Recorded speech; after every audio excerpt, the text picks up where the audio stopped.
On the broadcast last night after the game, Paul Pierce is sitting there analyzing the entire game, and he said that Kevin Durant, not LeBron James, was the best player not only on the court, but in the world right now. What was your reaction to those comments?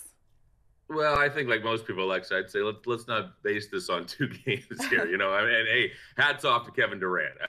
He has been the difference. He has been, we're talking about last season, a team in the Warriors that was the most prolific offensive teams that this league has ever seen. And now you add a four-time scoring champion who all he does in his Warriors finals, two debuts, score 38 points in game one, 33 in game two. I think what's making it so difficult on the Cavaliers is that they're having to deal with Durant on both ends of the floor. LeBron can't take sequences off defensively because the Warriors are so talented and they have so many players. Not that LeBron does that, but at times, let's look at the first couple of series, LeBron won't be guarding the top player. But now, he's going to have to work on both ends of the floor, which to your first question, Michael, makes what he's been doing even more remarkable. But, when you look at the starting small forward for Golden State last season, that was Harrison Barnes. Barnes in the final three games of the finals last year went 5 of 32 from the field.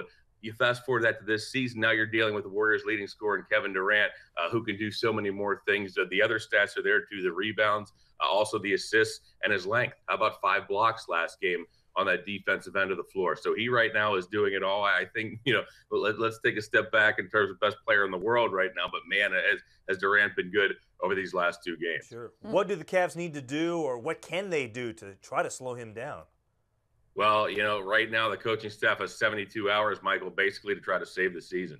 And you talked about it. There is precedent. Last year, the Cavaliers in game two last year, the finals got belted. They lost that game by 33 points, only to come back home and author a 30-point win, I should say, in game number 3 to get the series going back in the right direction. But they have a lot of work to do. I mean, this is a Warriors team that committed 20 turnovers last night and still scored 132 points. I mean, they shot 52% from the field, and Durant is where they need to stop the ball. That was the problem they had in round number 1. Durant got a lot of uncontested shots, had 6 dunks in the first half of game 1. So I'm not sure I know the answer to that. I think if I did, I'd like to think my pay scale would be a little bit higher if I could figure out a way to slow down Kevin Durant. But hey, that's what the coaching staff's working on right now, and they're going to have to do it before game 3, or this season's going to be a goner.